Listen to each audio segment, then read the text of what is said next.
ಶ್ರೀ ಈ ಪತ್ರಿಕಾಗೋಷ್ಠಿ ಮುಖಂಡರಾದಂಥ ಬಸವರಾಜ ಕಂಪ್ಲೀಟ್ ಕೇಂದ್ರ ಸರ್ಕಾರದ ನೇತೃತ್ವದಲ್ಲಿ ನಡೆಯುತ್ತೆ.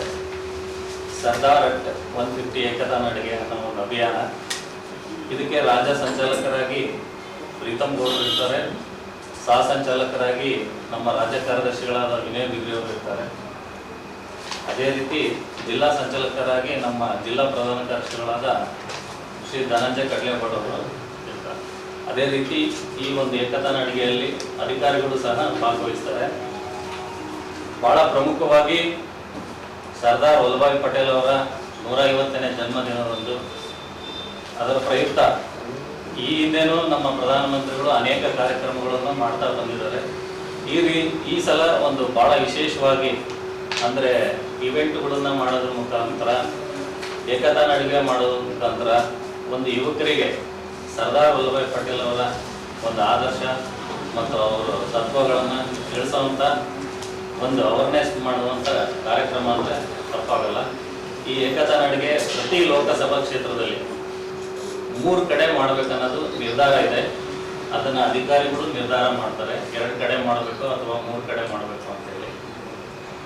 ಪ್ರತಿ ನಡಿಗೆನೂ 8 ರಿಂದ 10 ಕಿಲೋಮೀಟರ್ ಇರುತ್ತೆ. ನಾವು ಎಲ್ಲಿಂದ ಸ್ಟಾರ್ಟ್ ಮಾಡ್ತೀವೋ ಅಲ್ಲಿಂದ, ಅಂದರೆ ಬೆಳಗ್ಗೆ ಸ್ಟಾರ್ಟ್ ಆದರೆ ಇದು ಮಧ್ಯಾಹ್ನ ಇಲ್ಲ ಅಂದರೆ ಸಾಯಂಕಾಲ ತನಕ ಮುಗಿಯುತ್ತೆ. ಅದರ ನಡುವೆ ಕಲಾ ತಂಡಗಳನ್ನ ಸೇರಿಸೋಂಥ ಕಾರ್ಯಕ್ರಮ ಇರುತ್ತೆ. ಕೆಲವೊಂದು ಹತ್ರ ಬೀದಿ ನಾಟಕಗಳು, ಒಂದು 5 ರಿಂದ 10 ನಿಮಿಷ ಬೀದಿ ನಾಟಕಗಳು ಇರ್ಬೋದು. ಅದೇ ರೀತಿ ಇನ್ನು ಕೆಲವು ಯುವಕರನ್ನ ಸೇರಿಸಿ ಅಲ್ಲಿ ಸರ್ದಾರ್ ವಲ್ಲಭಾಯ್ ಪಟೇಲ್ ಅವ್ರ ಬಗ್ಗೆ ಅವೇರ್ನೆಸ್ ಮಾಡತಕ್ಕಂಥದ್ದು, ಅಥವಾ ಇಲ್ಲ ಸರ್ದಾರ್ ವಲ್ಲಭಾಯ್ ಪಟೇಲ್ ಅವ್ರ ಬಗ್ಗೆ ಯಾರಿಗಾರ ಕರೆಸಿ ನಡುವೆ ಎಲ್ಲರ ಒಂದು ಭಾಷಣ ಮಾಡತಕ್ಕಂಥ ಕಾರ್ಯಕ್ರಮಗಳು, ಇನ್ನೂ ಅನೇಕ ಕಾರ್ಯಕ್ರಮಗಳನ್ನು ಕೇಂದ್ರ ಸರ್ಕಾರ ಇನ್ನೂ ಮಾರ್ಗಸೂಚಿ ಇನ್ನೂ ಕಂಪ್ಲೀಟ್ ಬಂದಿಲ್ಲ. ಬಂದ್ರಂತ ಅದ್ರ ಪ್ರಕಾರ ನಾವು ಇದನ್ನು ಮಾಡ್ತೀವಿ.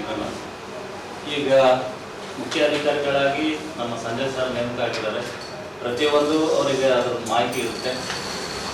ಇನ್ನೂ ಅನೇಕ ಕಾರ್ಯಕ್ರಮಗಳು ಮಾರ್ಗಸೂಚಿನ ಇನ್ವೈಟ್ ಮಾಡಿದ್ದೀವಿ.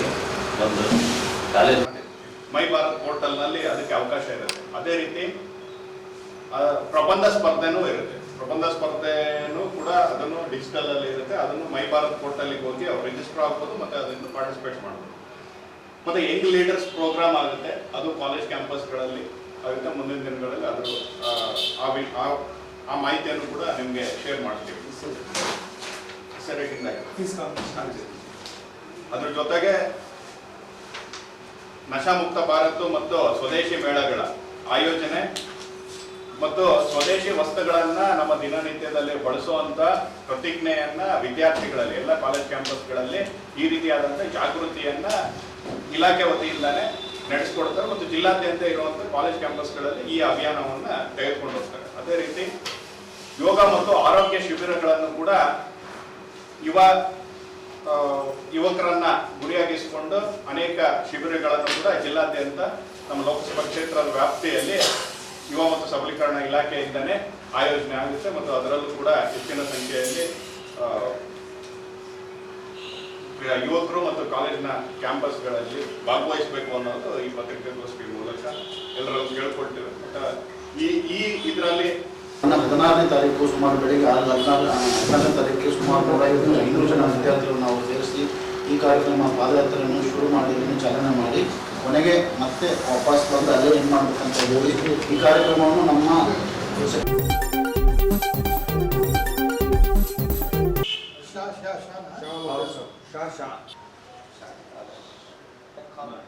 ಲಂಬಾಣಿ ಭಾಷೆಗಾರ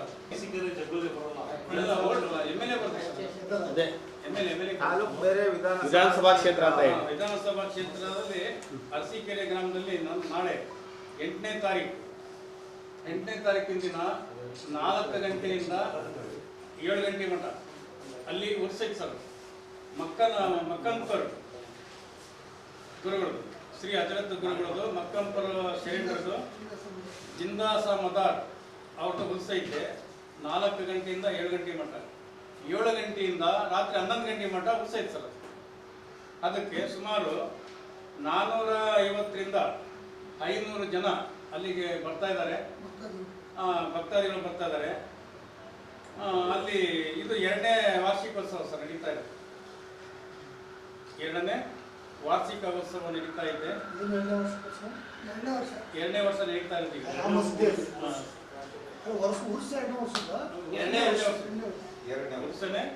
ಎರಡನೇ ವರ್ಷದ್ದು.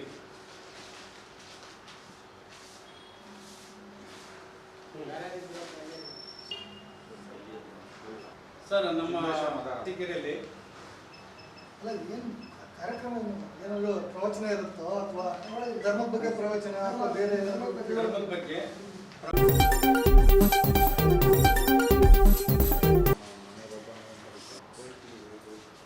ಈ ಪತ್ರಿಕಾಗೋಷ್ಠಿಯ ಆಹ್ವಾನ ಉದ್ದೇಶ ಏನು ಅಂತ ಹೇಳಿದ್ರೆ, ನಾನು ದಾವಣಗೆರೆ ಡಿಸ್ಟಿಕ್ ಅವನು ಸುಮಾರು ಒಂದು 6 ವರ್ಷಗಳ ಕಾಲ ಸಿನಿಮಾದಲ್ಲಿ ಅಸೋಸಿಯೇಟ್ ಆಗಿ ಅಸಿಸ್ಟೆಂಟ್ ಆಗಿ ಕೆಲಸ ಮಾಡಿದ್ದೀನಿ. ಅದಕ್ಕೆ ಮುಂಚೆ ಸಾಫ್ಟ್ವೇರ್ ಇಂಜಿನಿಯರ್ ಕೆಲಸ ಮಾಡ್ತಾ ಇದ್ದೆ.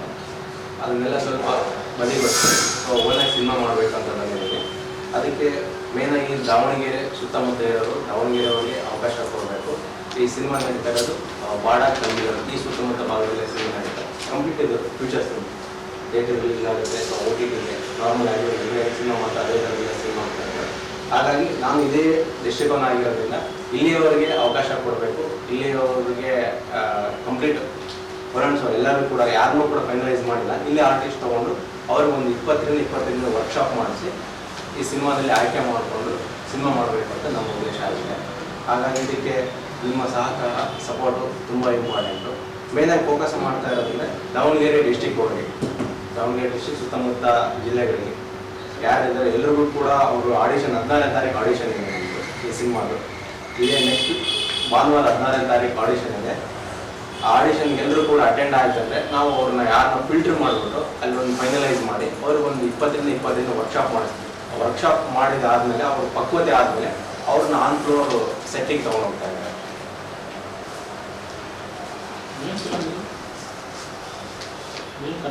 ಬೀಳ್ಕೊಡುಗೆ ಒಂದು ಮಿಡಲ್ ಕ್ಲಾಸ್ ಫ್ಯಾಮಿಲಿ, ಒಂದು ರೂರಲ್ ಸ್ಟೋರಿ ಬ್ಯಾಕ್ಗ್ರೌಂಡ್ ಆಗ್ತಾರೆ.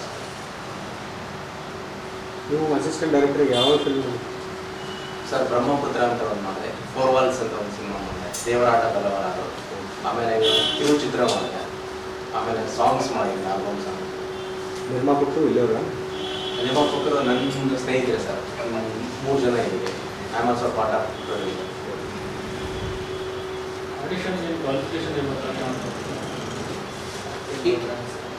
ಸ್ಕಿಲ್ ಸೆಟ್ ಇರಬೇಕು ಸರ್. ಅಂದರೆ ಅಟ್ಲೀಸ್ಟ್ ಅವ್ರು ಏನಾದರೂ ಒಂದು ಪ್ರೀವಿಯಸ್ ಎಕ್ಸ್ಪೀರಿಯನ್ಸ್ ಇಲ್ಲ ಅಂದರೆ ಪ್ಯಾಷನೇಟ್ ಇರಬೇಕು, ಆಸಕ್ತಿ ಇರಬೇಕು.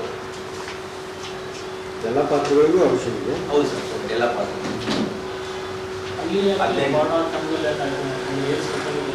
ಅಲ್ಲಿ ನಿಮಗೆ ಲೊಕೇಶನ್ ಆಗ್ತಾ ಇದೆ. ನಮ್ಮ ಒಂದು ಸ್ಟೋರಿಗೆ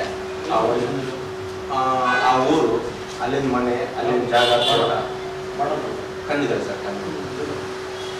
ಕಂಪ್ಲೀಟ್ 90% ಎಲ್ಲ ಕನ್ಗಲ್ ಸುತ್ತಮುತ್ತ ಸರ್. ಆ ತೋಟ, ಆ ಊರು ಸ್ವಲ್ಪ ಏನಂತ ಹೇಳಿದ್ರೆ ಈ ಮನೆ ಮುಂದೆ ಕಟ್ಟೆ ಬರ್ತಾವಲ್ಲ, ಹಳೆ ಹೆಂಚಿನ ಮನೆಗಳು ಆಲ್ಮೋಸ್ಟ್ ನಮ್ದು ಅಂದರೆ ಲಿಮಿಟೆಡ್ ಲೊಕೇಶನ್ಸ್ ಆಗಿರೋದ್ರಿಂದ ನಮಗೆ ಒಂದು ಪರ್ಟಿಕ್ಯುಲರ್ ಪ್ಲೇಸ್ ಬೇಕಿತ್ತು ಆಫ್ಟ್ ಆಗಂತ. ಹಾಗಾಗಿ ಆ ಭಾಗ ಚೂಸ್ ಮಾಡ್ಕೊಂಡ್ವಿ. ಒಂದು ಕಲ್ಚರ್ ಇರುತ್ತೆ, ಆ ಭಾಗದ ಒಂದು ಭಾಷೆ ಆಗಿರ್ಬೋದು, ಅಲ್ಲಿ ಒಂದು ಕಲ್ಚರು, ಅಲ್ಲಿನ ಒಂದಿಷ್ಟು ಟ್ಯಾಲೆಂಟ್ಸ್ಗಳು ಇರುತ್ತೆ. ಬಟ್ ಎಲ್ಲರೂ ಅದನ್ನ ಅವಕಾಶ ಹುಡ್ಕೊಂಡು ಬೆಂಗಳೂರು ಕಡೆ ಹೋಗ್ತಾರ, ಬೇರೆ ಬೇರೆ ಕಡೆ ಹೋಗ್ತಾರೆ. ಮೇ ಬಿ ಅದು ಎಷ್ಟು ಅವಕಾಶ ವಂಚಿತರಾಗ್ತಾರೋ ಸಿಗ್ತಾರೋ ಗೊತ್ತಿಲ್ಲ. ಅದನ್ನೇ ನಾವು ಇಲ್ಲಿಗೆ ಶಿಫ್ಟ್ ಮಾಡಿಕೊಂಡು ಜೆನ್ಯೂನ್ ಆಡಿಷನ್ ಸರ್, ಕಂಪ್ಲೀಟ್ ಏನು ಫೇಕ್ ಇಲ್ಲ. ಆಮೇಲೆ